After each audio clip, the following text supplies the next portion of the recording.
ท่านกำลังติดตามรับฟังสถานีวิทยุกระจายเสียงพระพุทธศาสนาแห่งชาติและสังคมคลื่นเพื่อการศึกษาพระพุทธศาสนาและวัฒนธรรม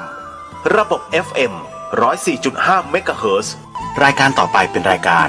มรดกธรรมกำเมืองดำเนินรายการโดยพระครูวิสิทธิ์ศรีลาภรณ์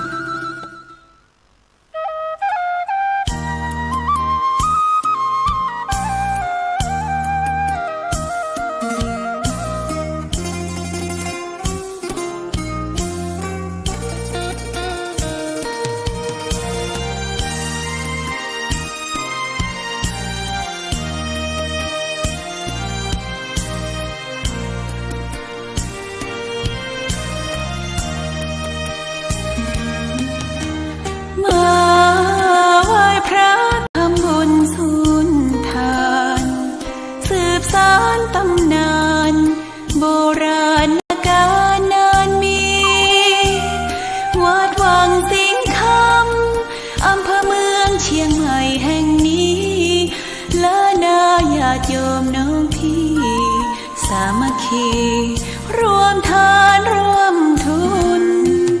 วัดวังสิงคำรู้กันทั่วคอนพระครูวิสิทธิ์ศรีลาภรณ์เทศสอนให้พรเกื้อกูลเจ้าคณะตั้งบนป่าแดดหน่อเนื้อนาบุญเจริญพรญาติโยมคุณ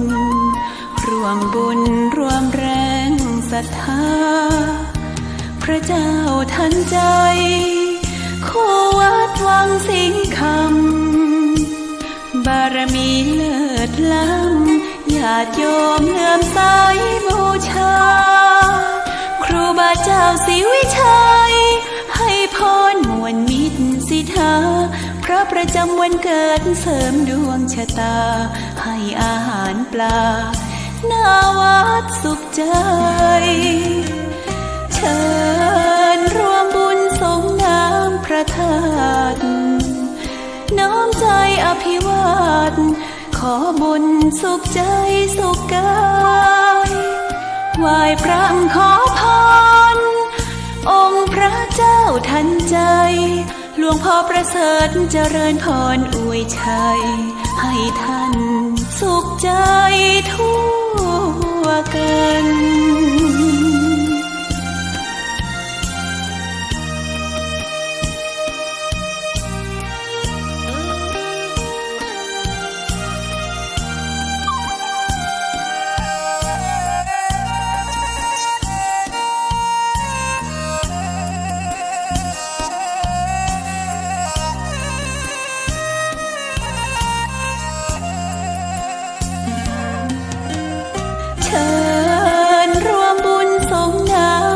ธาตุ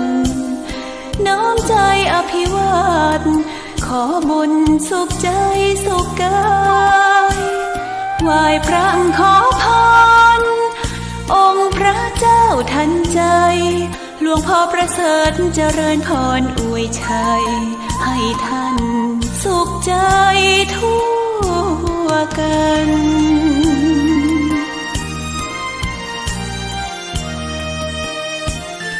ก็ขอ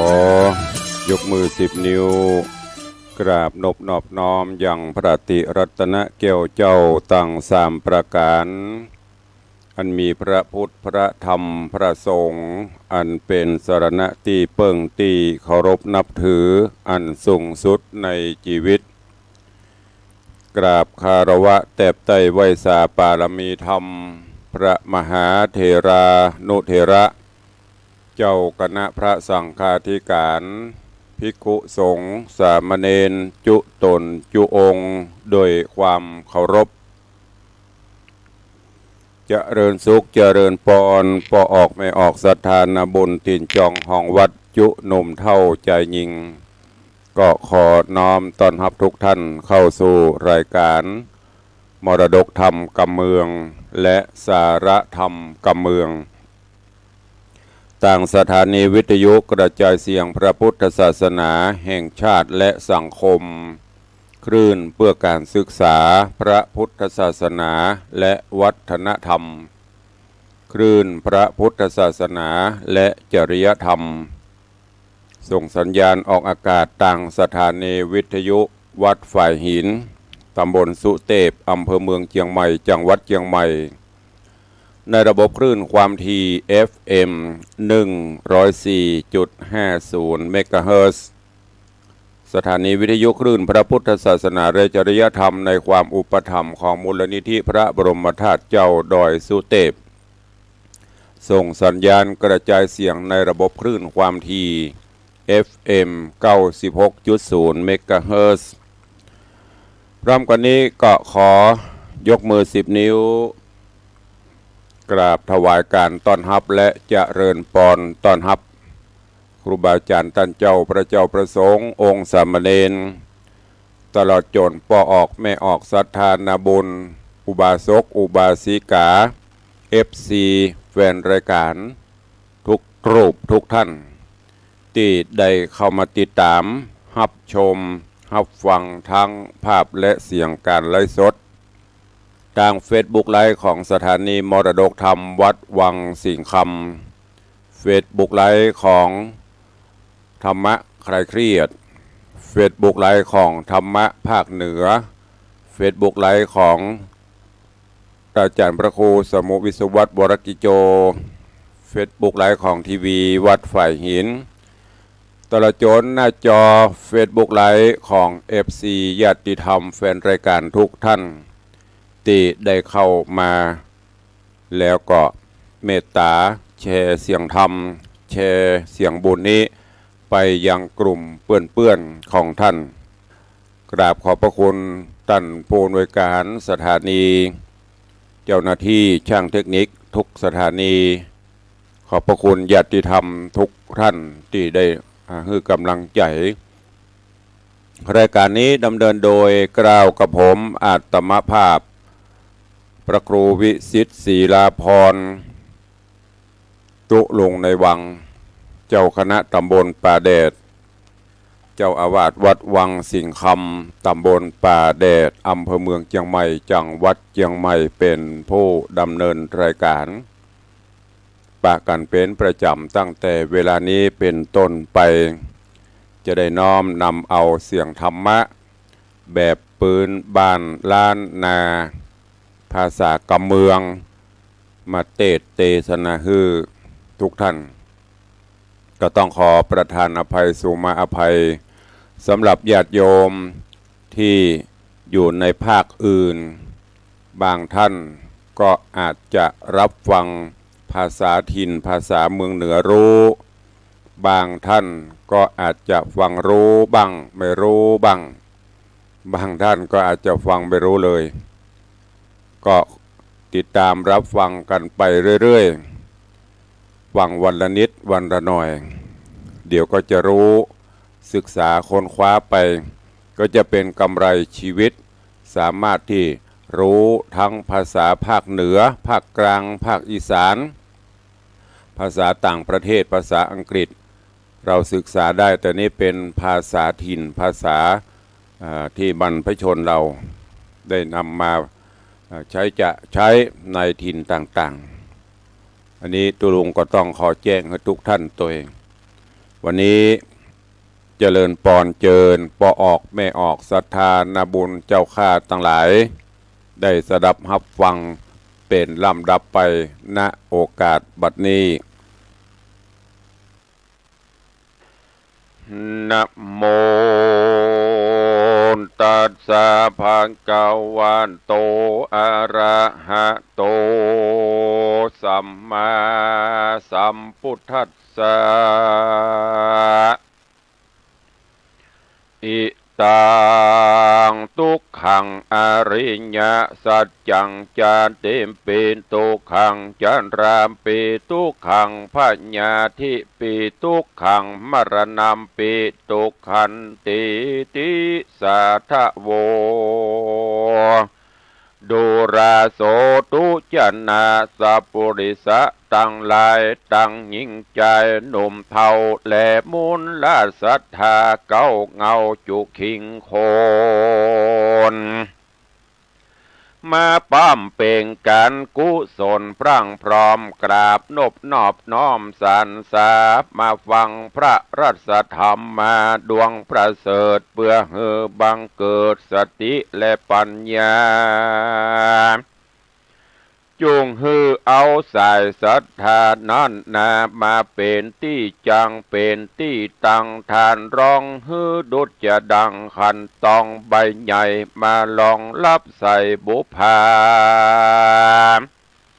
ต่างมาลาดวงดอกไม้ย่อยื่นใบกราปูจาเอาสัญญานั้นนามาจำจอดเงียงหูหอดสำเนียงบ่ใจฟังเสียงเอาม้วนเหือฟังเอาล้วนแก่นสารแปลงใจ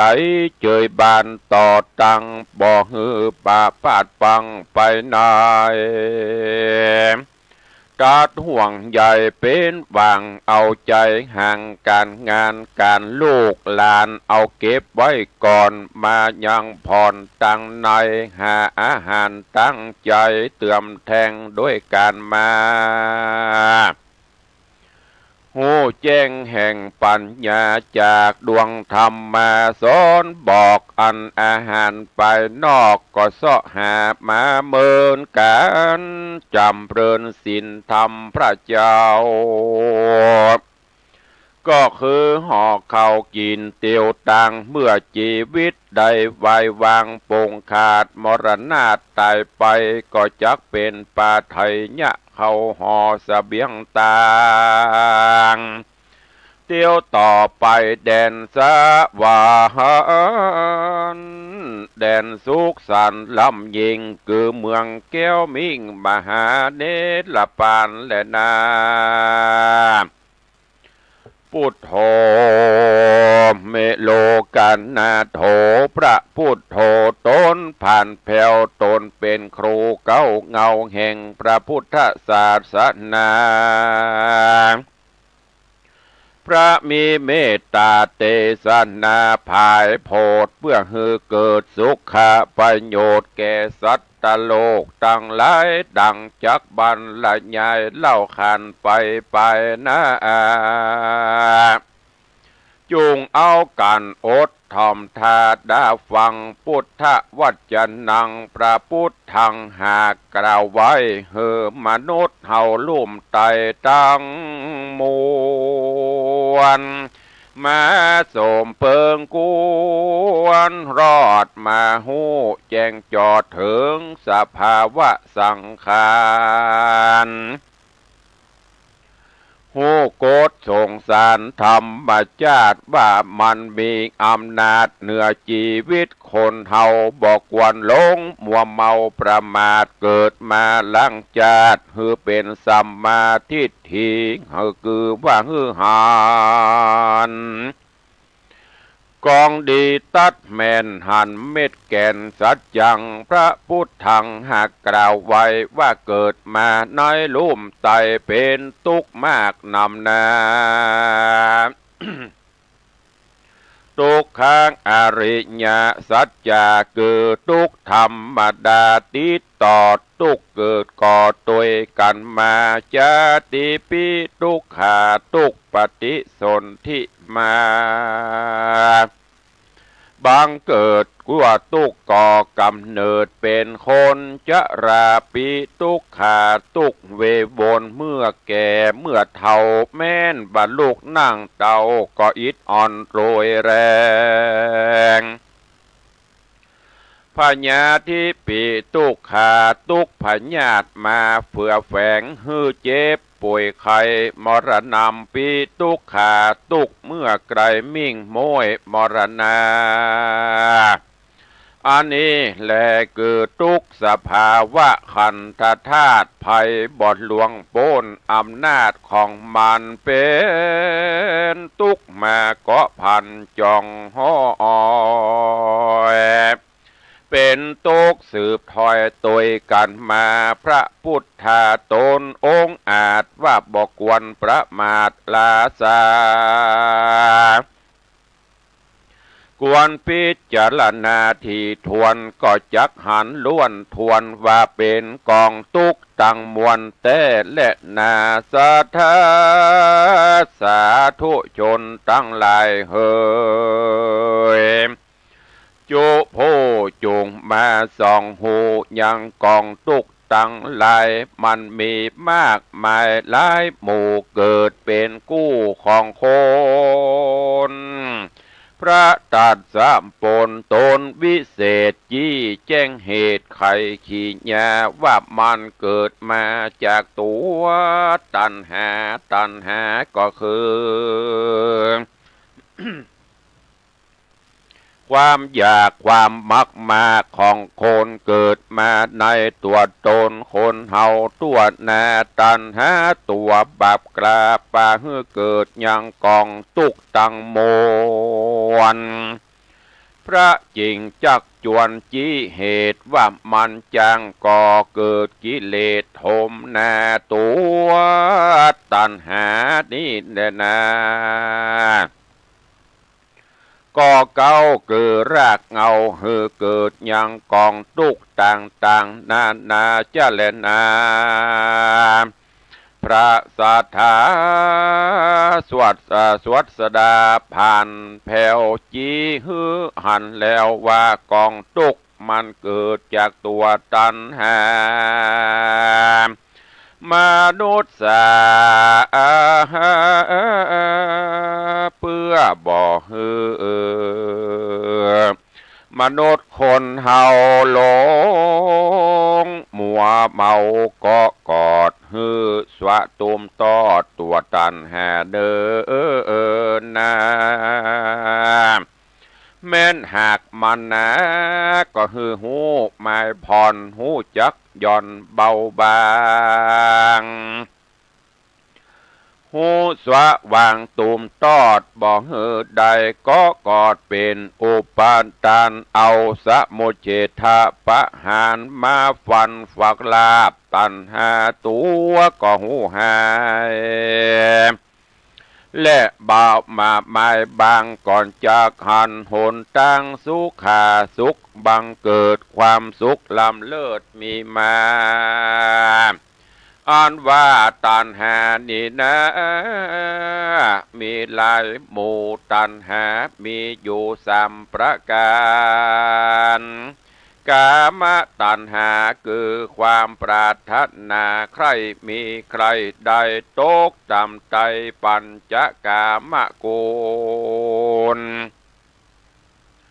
อันเป็นมูลเก้าเหตุให้เกิดกิเลสวัตถุกรรมคือหักตังสวยงามปูนแย่งพอของหลอกล่อลวงตา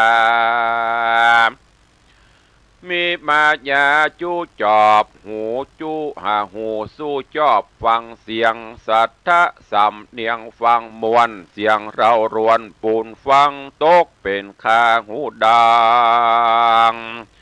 ดมกลิ่นหวานรสลิ้นกลิ่นลำโพธปาต้มถูกต้องใจจองก้องยินดีตกเป็นข้าอินทรีย์บวงบาทเข้าสู่อำนาจสัมผัสเลยเกิดเป็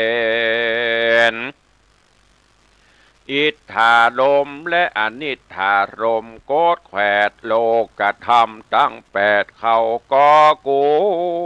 มเข้ามาระรมเข็นข้อองย้อนตกสู่ห้องกิเลสตัณหาเลยเกิดตุกขาตุกมาจ้องโมหะซ้ำนองน้ำปาตุกับหูตา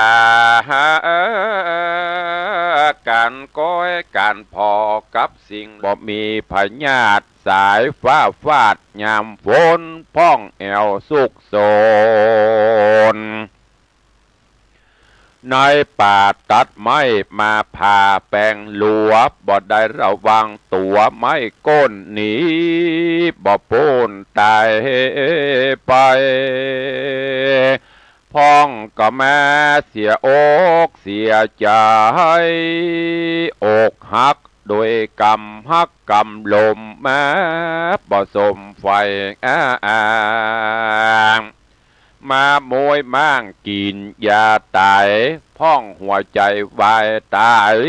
บ่ตันได้เสียได้สั่งลมกัดกั้งเต้านอนเคี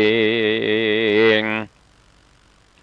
พ้องก็มาเป็นแม่ยิงมาจริงฮักจริงจูบ่สมไฟอูกำแปงเลยสะแหวงหาตังออกมาเยี่ยเยาะยอกได้โหงพ้องมาถาโลโงลำบากมาตายผากทรมาหานเป็นที่รำคาญลูกหลานตันต้าเอาจนหมดเข่าหมดของหมดเงินทองซ้ำเสียงหมดเลี้ยนเกียงจริงตอดตัวตายมรณังอันว่าการตายนี่นานอมีหลายหล่อแบบบ้าเอาพ้องก็ตายเท่าพ้องก็ตายหนุ่มเนาเบาสาวจีพ้องตายดีพ้องตายหายสุดแต่กรรมมาแปดไปตอบตัวเต้นแลนาสาธุจะนาเลยศรัทธาตั้งหลายเฮ้ยใหญ่น้อยจงปากานติดตามไต่ถอยรถสะทามสังขารังอันว่าสังขารนี้นานอนมันบ่อสัจจังเตี้ยงมันย่อมมาสูดกันตีหันตัดตีนั้นคือปัจจแดนโดงแดนโปดโป่งเตะขว้างยังสรีระร่างกายยังหากบ่ฟังก็จักเผาจีไม่ตกต่ำไตถมปัทวีก็จักมีแต่บ่สงสัยจะเล่นนามาเป็นทุกขาทุกลำบากทุกปัดพรากสิ่งอันเป็นที่หักเสมอใจก็มาลากันไปลุ่มลาเต้ากลมนานหนอเดียวได้มาหาตาปัดพรากมาตั้งจากตั้งพี่น้องหากวงศาตายละปิดตามมันดาพ่อแม่เจ้าตายละลูกเต่าอันเคยราลุมตายละฝูงเจ้าจุมอันเคยสู่ตายละหมู่มิตรเกี่ยวสะหายละปู่ย่าตายายละลำห้อยตั้งเล่นหลานน้อยปุ่นห่วงอะไรก็มาจรจากได้ปัดพระตั้งเข้าของมากหมู่เกหากับสามีกาอันหักยิ่งละเมียแก้วมิ่งเสมอใจจากกันไปลุ่มลาบ่ปีกปอกหน้าคืนมาฝูงศรัทธาพี่น้องอย่าตกไข่ของประมาทลืมตัวอย่าลงเมามัวลืมตนตูลืมตนตัวเนอเจ้าอันลงหนตางนอนเล่าง่ายกว่าลงใจเมามัวจุงปาตนตัวตั้งอยู่ดังเป็นกู้กับสินธรรมเว้นจากต่างมัวดำกำเศร้าป้าเอาตัวเตียวไตเต้าเข้าสู่มรรคญาณตั้งอยู่ในสมถกรรมฐาน และวิปัสสนาญาณส่องแจ้งอันเป็นปัจจัยเตื่อมแทงเข้าสู่นิพพานาหากใดต้วนเตียวไปมาในวัฏฏะสงสารหลายชาติก็อย่าได้ขาดศีลธรรมตั้งศีลธรรมดุจจะดังสะเปาคามป่าฝ้ายถ่อเหมือนดังเขาห่อเสบียงต่างเตี้ยวต่อไปสู่แดนสวรรค์ เป็นแดนสุขสันต์อันนันต์ล้ำยิ่งคือเมืองแก้วมิ่งมหาเนรปานและนาที่นี้จักจะกล่าวยังอมตะปัญหาผู้มีปัญญาเปิงหูดังนี้เอวเมสุตตังเอกังสามะยังภะกวาลาจักกะเหวิหรติเวลุวันเนกลันทกะนิวาเปเตนะสัมมาเยตตากาเลเทโลนามะอาวุโสติเอวัมเมสุตตังอันว่าสูตรอันนี้นาเป็นนิตานะวัจนะแห่งมหาอนันตเถระเจ้าตนอุปถากไฟเฝ้าพระสัทธาปาโหสุตวาตนได้ฟังธรรมเทศนามาบ่น้อยจากพระยอดซอยสัพปัญโยตนเป็นครูวิเศษแก่หมู่เตเวทและมนุษย์สาเทโรอันว่ามหาอนันตเถรเจ้าตนผ่านเผ่าซึ่งปะหุสัจจังจริงเล่ากำลังมาบอกแจงจริงได้แสงเทศนาฮือแก่อรหันตา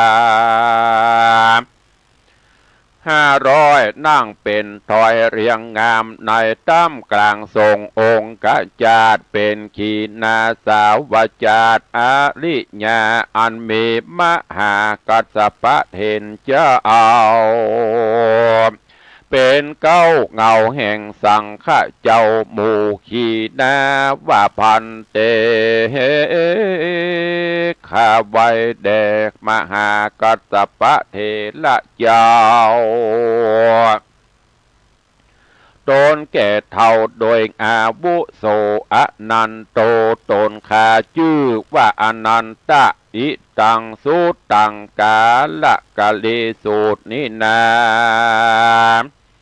หากได้ฟังได้ยินมามุขตวาราจากข้าอุแก้วปากแห่งพระพันแผ่วศรัทธาโดยมีในยะดังผู้ขาจากวิสัชนาไปนานี้แหละนาคนมีกายบอดสังอาจกลัวเขามาตื่นญาติบอดดีงามเป็นที่กลัวขามแต่ใส่คอต้านอย่าอยู่ไกลตัดที่นี่แดดเตนาในยะหนึ่งและนาหมู่เสนาและสาวเสวกะอำมาตย์ฝูงมีอำนาจรับอาจญามาจากพระราชาธิราชเจ้าหือมาไฟเฝ้าพกก้อยมาพอล่องลอยหมู่ให้อันโคตรค่ายมาอยู่อาสะไรกัวเกิดภัยกับตานกวนดีฟันกวนดีผ่านกลางกวนดีผ่าน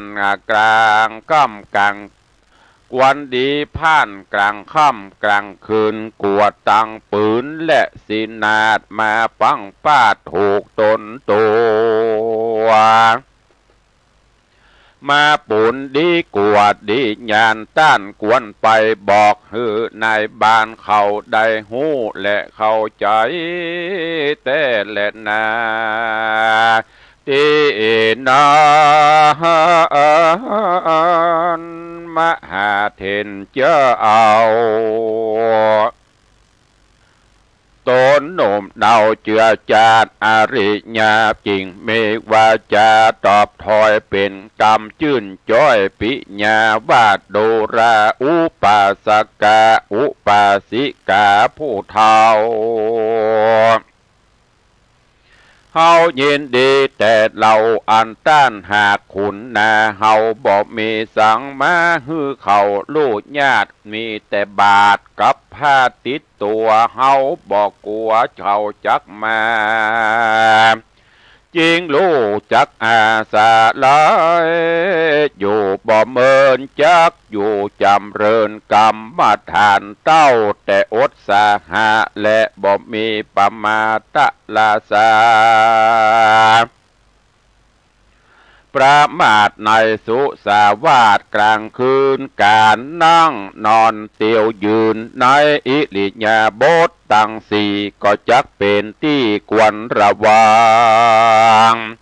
มีสติสัจจังมั่นแก่นจักหือได้แลนเป็นพัสสารมว่าอันอาทะกาเลในกาละยามนอนยังมีเศรษฐีสองคนผัวเมียผู้เฒ่าเศรษฐีผู้ผัวนั้นเล่าโหชื่อว่าธรรมจิตตา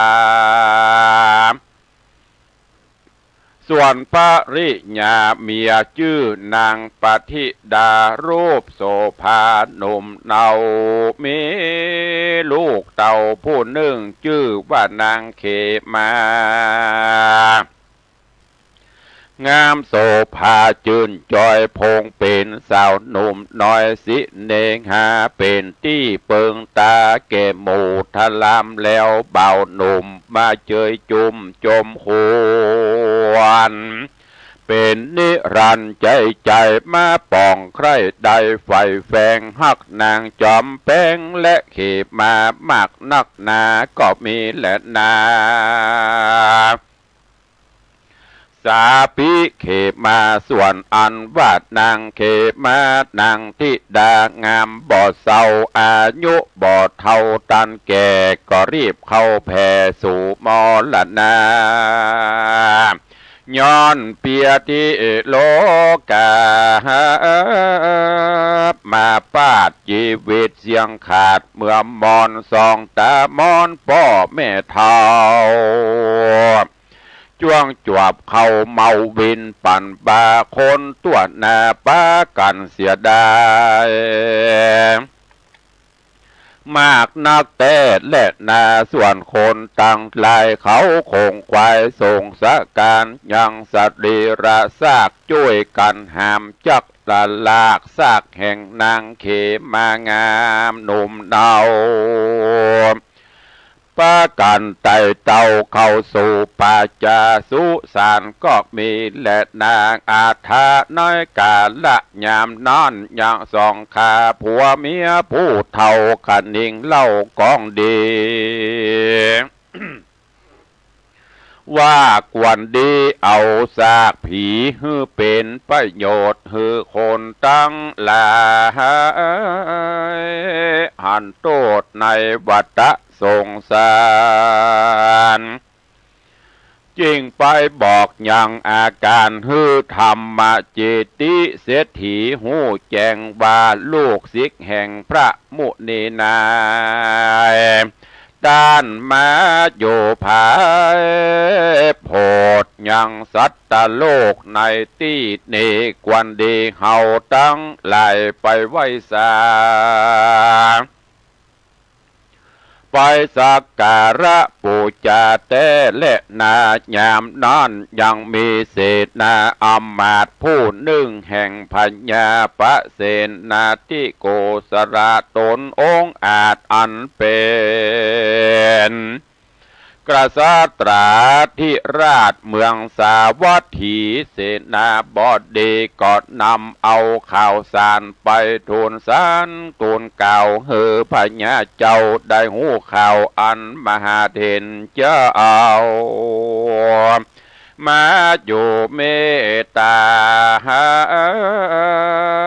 ในสุสานปัจจาตินั่นแลเมื่อนั้นพญาปาเสนที่โกสระราชตนองค์อาจนะก่อนใจจริงมีหอละไทยโจมจืนใครไปยกยื่นสานสามยังพระมหาเด่นเจ้าจริงเสด็จไต่เต้าไปสู่สถานแล้วนำมาสการกราบเกลาโดยติดที่เต้า5 แห่งปองามแล้วจะถามยังพระมหาเด่นเจ้าถึงองค์เก้าเงาพระสัทธาตังสาวกามวลหมู่ว่าพระสถิตอยู่หนใดสุขสบายหรือว่าทุกข์ยากหรือถ้าลงลำบากโดยเปียที่โรกาว่าอันและนาเมื่อนานมหาการิเห็นตนฉลาดจริงแสงสวัสดกรรมดีไข่กรรมดีแก่พระญาเจ้าบอกเล่าเก่าไข่ขี้ญาแห่งพระสถาพุทธเจ้าจุประการแล้วแจ้งอาการบอกเล่าแก่พระญาเจ้าราชาว่าขอนผีนางเขมากวนดีเอาไว้ก่อนในโลงบอกกวนโปรดโปร่งเผามาอายกวนเอาไว้เป็นพิศนาเพื่อเฮโยกา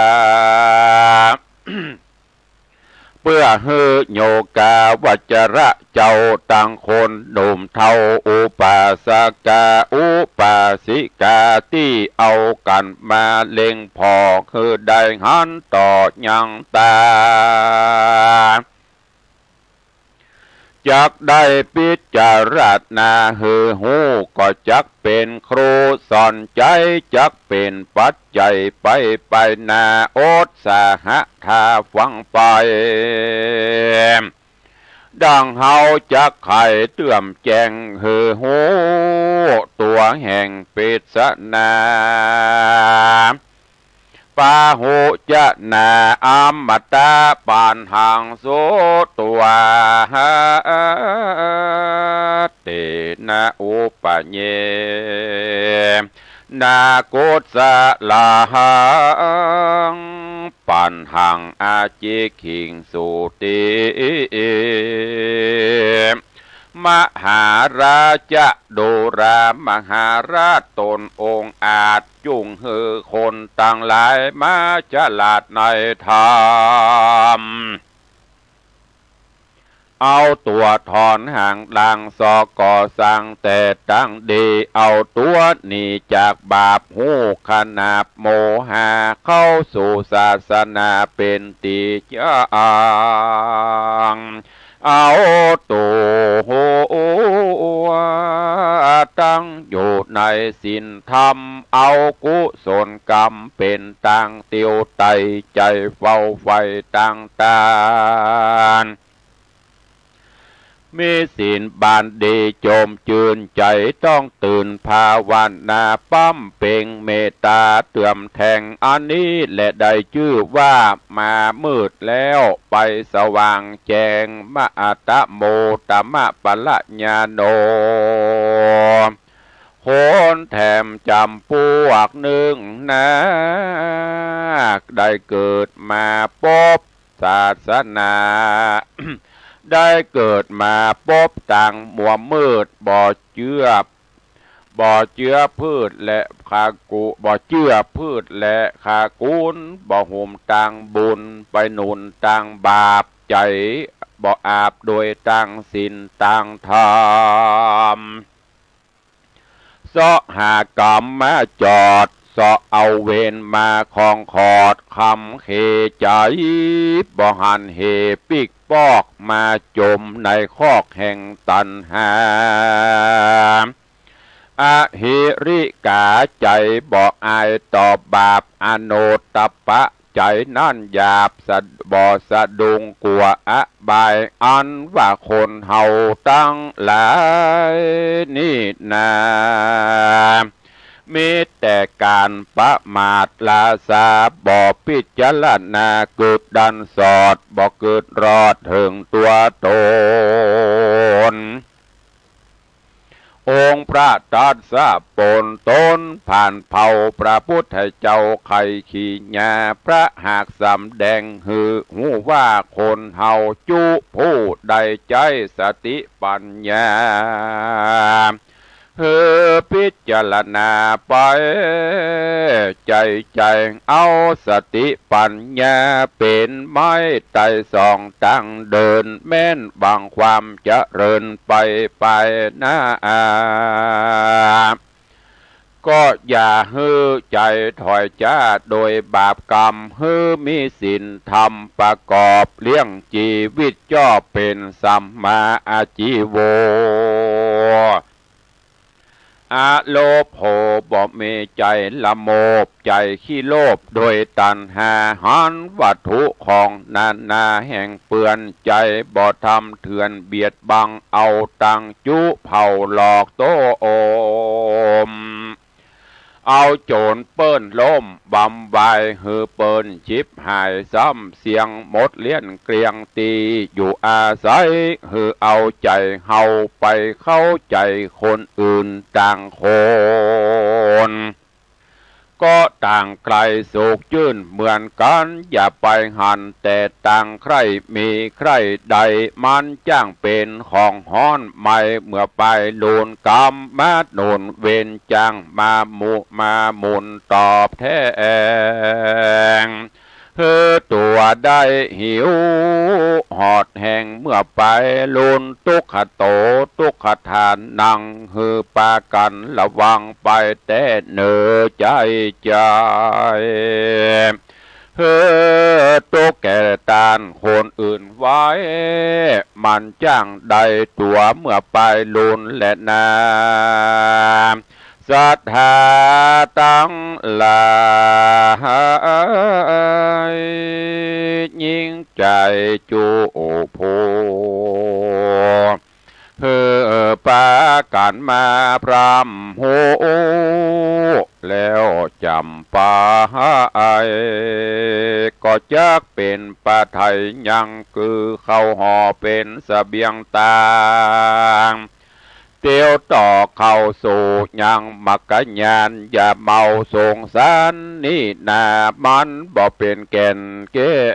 วบ่เฮือแล้วดังแก้วมาโนในสังขารเฮานี้พระหากกล่าวจีมจะไขว่ามันบ่เป็นแก่นสันใดหูเหตุไว้เงียงคอนสิ่งใดเป็นกรรมแก่นก่อนก็หูลุคำดัจลาโสองค์พระพุทธโธต้นผ่านแผ่วหากได้เทศนาแล้วแต่หลังมาว่าเฮาต่างหลายอย่าได้ประมาทลาสาใจสติปัญญาลำเปิงพิจารณาเถิงตัวไปใจระวังไว้ยังชีวิตและนอวิญญาณว่าโลกเฮานี้นามันมีภัยและอนตรายหลายประการอย่าได้มาปานเกี่ยวของอย่าได้มาจองก้องหมู่ภัยญามีสติมาขอดไว้ก่อนใจปากตันเจียนจ้าตั้งกัดตำการนาน้อยใหญ่ก็มักเป็นที่เรียบร้อยจุอันว่าโลกในปัจจุบันนี้ภัยยะหากมีมากเหลือหลายกับต่างอนตรายก็เกิดมีมาทอมท่าจ้างป่าคนเฮาโตกต่ำจ้าและขาดจีวังอันว่าภัยยะภัยยังนี่นะย่อมเกิดมา กับคนกับคนเฮาตั้งหลายลุ่มฟ้ามาเข็นค่าแก่ชีวิตของคนภัยยะจำพวกหนึ่งนามาบานโดนเหือเจ็บไข้ได้พยาธิเป็นโรคาร้ายราชทรมานมันเกิดมากับอาหารการกินมาใหม่อันเขาแต่งแปลงใส่ฮือดีฮือลำจวนครับจำฮือซื้อขายใจแลกอาหารแปลกก็ล่อลวงตา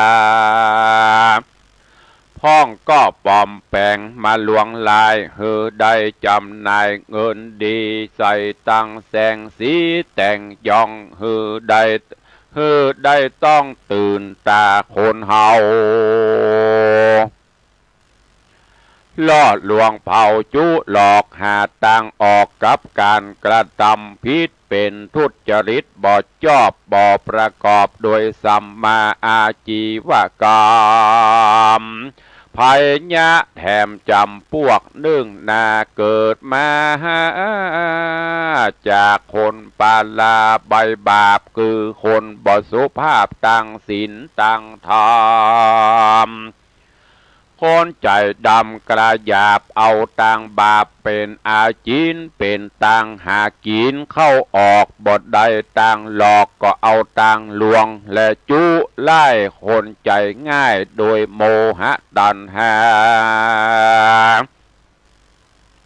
ปัญจศีลาหาเสนมันบ่เว้นบ่แว่สักอันมาเป็นคนหันแก่ตัวขนาดใจนั่นฉลาดแก้มโกงวำวายลงต่ำไตปาตัวไม่สู่อเวจีกะตำดีหือกะตำหือคนดีเดือดฮ้อนทุกขังคอนมาปานจะแลนาภัยยะจำพวกนี้นามันหันหากมีมาบอกควนลาสาปะมาดหือมีสติปัญญาดันสอดหือหูหอดตึงตา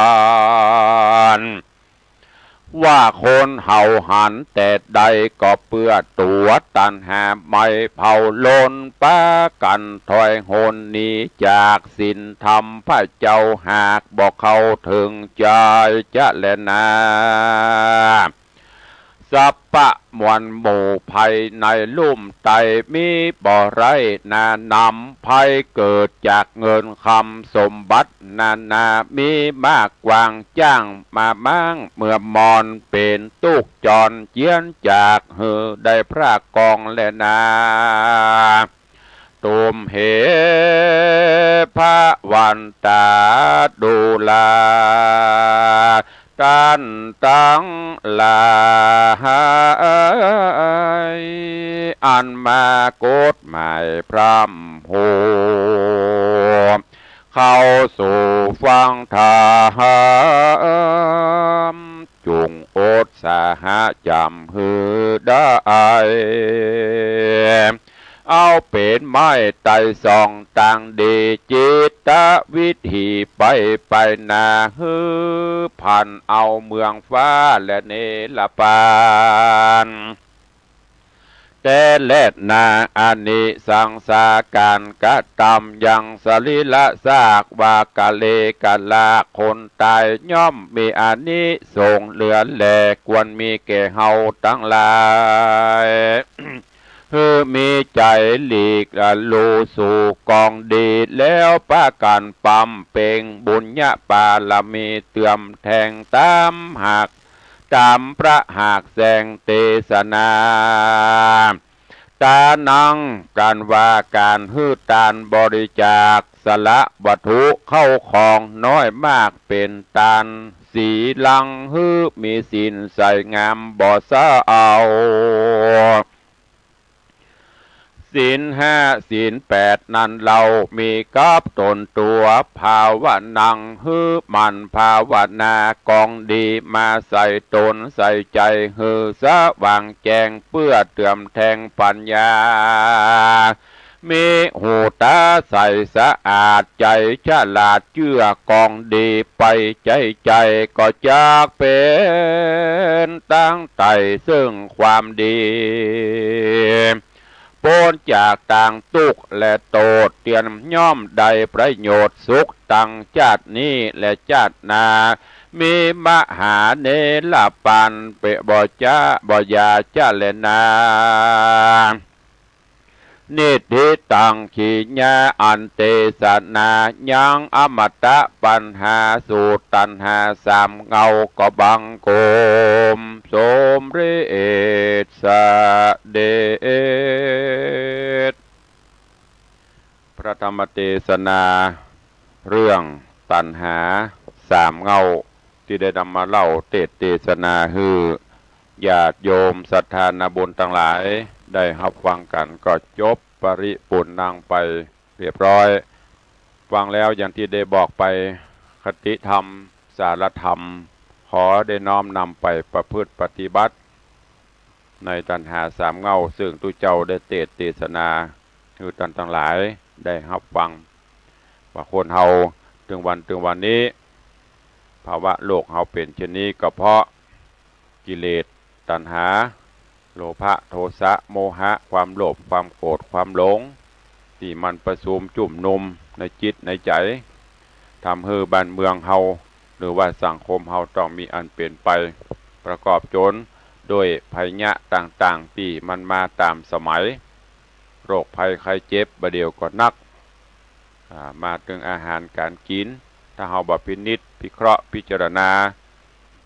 โดยตามใจปากก็ลำบากร่างกายลำบากต้องประเดี๋ยวนี้ของกินของบ้ามีกูยุคกูสมัยเมื่อก่อนนั้นมันมีมาถึงหน้าบะลำไยก็บ่ได้กินมาถึงหน้าพักกาดก็บ่ได้กินประเดี๋ยวนี้มันมีเพราะว่าเทคโนโลยีมันเจริญมีได้กูหน้ากูตาก็ต้องอาศัยเทคโนโลยีใหม่ๆเข้ามาเสริมเติมซึ่งเทคโนโลยีอย่างต่างๆเหล่านี้มันก็มีผลต่อความเป็นอยู่ของมนุษย์เฮามันบ่มีอย่างจะได้อย่างเดียวเหรียญก็มีสองหน้าได้อย่างหนึ่งก็ต้องสละอย่างหนึ่งโรคภัยไข้เจ็บก็มาในรูปแบบอาหารใส่สีสันต่างๆนานาแต่งเข้าไปคือมันน่ากินคือมันน่าทานแต่สุดท้ายกินทานเข้าไปอันตรายก็เกิดขึ้นกับตนกับตัวอย่างที่เคยเล่าให้ฟังเมื่อก่อนเนี่ยหมูอย่างป้าอุ้ยแม่หมอนว่าโอ้แต่ก่อนนี่ตุลุงเปิ้นอยู่วัดนี่แกงโหนี่เปิ้นจะเอาฝังดินไว้เป็นปีพุ่นออกหาซองป้องเอามาใส่นะซาหวดซาเห่าล้างคั่วกินได้อันนั้นคือเมื่อก่อนหมูเปิ้นเลี้ยงหมูเป็นขวบคือ1 ปีถึงจะได้ขายอาหารหมูกับบะหมี่เหมือนบะเดียวก็จะมีหัวถั่วมีอย่างที่บนบีบแป๊บเป็นละอ่อนเคยไปซื้ออยู่ก็คือหัวเยื่อที่เปิ่นใจแล้วเปิ่นนำมาให้หมูจำได้อยู่ปะเวแม่หมอนเฮาก็คงจะหูเมื่อก่อนนี่หมูมันกินหยวกหมูกินหญ้าปกตอก็เป็นเป็นสมุนไพรหรอกำไทยห้องเถาวันเปรียงกำเมืองเขาห้องหญ้าปกตอเปิ้นก็มาเป็นสมุนไพรแต่ก่อนเป็นขยมหมูมากินข้าวมากินนี่อีแม่จะใจเปล่าหญ้าปกต่อมาตุบเขาเจ่น้ำไว้สกรรมเวลาผสมแกบผสมอย่างก็เอาใส่พักโหมน้ำพ่องดอกงิ้วพ่องมูนี่มันเป็นสมุนไพรหมดหรอหมูปีนึงเปิ้นถึงจะขายมันกินสมุนไพรร่างกายมันกำเป็นเอาไว้เป็นปีก็ได้แต่ประเดี๋ยวนี้มันต้องเป็นปียังประทานข้ามคืนเดี๋ยวเป็นปวกโจโฟล่ะเนี่ยมันมากับอาหารโรคภัยไข้เจ็บต่างๆก็ต้องพยายามแยกแยะเอาพ่องบ่กินก็บ่ได้อย่างคือเขาว่าน่ะฟังกรรมกินก็ชีพหายฟังกรรมตายก็น่ากินก็พิจารณาเอาคนเดียวประกอบกับแหมอันหนึ่งคนเฮาเกิดมาอย่างภาษาบาลีปนบาตะกี้เกิดมามืดไปมืดมาแจ้งไปหมดเนี้ยบางคนเกิดมานี่มากับมืดก็คือเป็นคนทุกข์คนจนร่างกายผสมประกอบ ซ้ำมาสร้างกรรมเทื่อมแท่งเตื่อมเข้าไปแหมก็เลยต้องมืดปิกไปแหมบางคนมืดมาแต่มาสร้างกุศลคุณงามความดีใจกรรมใจเบนเพิ่มเติมบารมีดีๆขึ้นไปเพราะว่ามืดมาแจ้งไป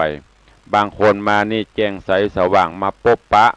สิ่งที่ดีที่งามพบตระกูลงนเงาที่ดีพ่อแม่ร่ำรวยเกิดบนกล่องเงินกล่องทองแต่มาสร้างบุญบารมีเพิ่มใจสู่ลุยสู่ไล่เข้าครับเข้าบาเข้าสิ่งที่เป็นอบายมุขอบายภูมิต่างๆเอาหมดแต่หนทางที่ไปสู่ทางดีไม่เอาอันนี้เพราะว่าแจ้งมาแต่มืดไปบางคนนี่แจ้งมาแจ้งไปก็คือมาแล้วมาพบปะสิ่งที่ดีที่งามมาพบศาสนาพระพุทธเจ้าประพฤติปฏิบัติธรรมเตรียมแท่งเข้าไปแหมเพิ่มเติมเสริมดีเข้าไปแหมอันนี้พอมาก็แจ้งไปก็แจ้งญาติโยมทั้งหลายก็พิจารณาพอกูมานี่กูมาตั้งมืดก็ว่ากูมาตั้งแจ้งนี่ถ้ากูมาตั้งมืดความปีกไปกูใหญ่ให้มันมืดไปกะหรือว่ากูมาตั้งแจ้งแล้วกูจะปีกไปมืดกายก็ลองพิจารณาพอเนอะฝากฝังไว้กับญาติโยมทั้งหลายตลอดจนพิจารณาข้อคิดธรรมะที่ในธรรมเพิ่นบอกแม้แต่เฮาแปลงอย่างศพซากมีนี่ทางเมืองเดือเฮาเวลาเพิ่นจะเอาศพลงเฮือนน่ะเพิ่นจะมีคันไดไปวางกอดโกมยามที่เพิ่นตามไว้ต่างๆตู้เจ้าได้เทศนาไปในธรรมตะกี้ก็คงจะฟังเข้าใจเพราะว่าบ่ได้บวยเน้นเนื้อคือท่านทั้งหลายได้รับฟังก็คงบ่ต้องได้สรุปนักวันนี้เวลาหมดเวลาแล้วขอความสุขสวัสดีจงบังเกิดมีกับทุกท่านอยู่เย็นเป็นสุขภาพร่างกายสมบูรณ์แข็งแรงหิปันมาหาปันได้เงินคำเครื่องใจแก้วแหวนแสนสิงเครื่องงาอลังการไหลมาเทมากาแม่นขายหมานอยู่เย็นเป็นสุขภาพสมบูรณ์แข็งแรงเหมือนกันจุผู้จุคนจุตนจุองค์เนออายุวโนสุขัง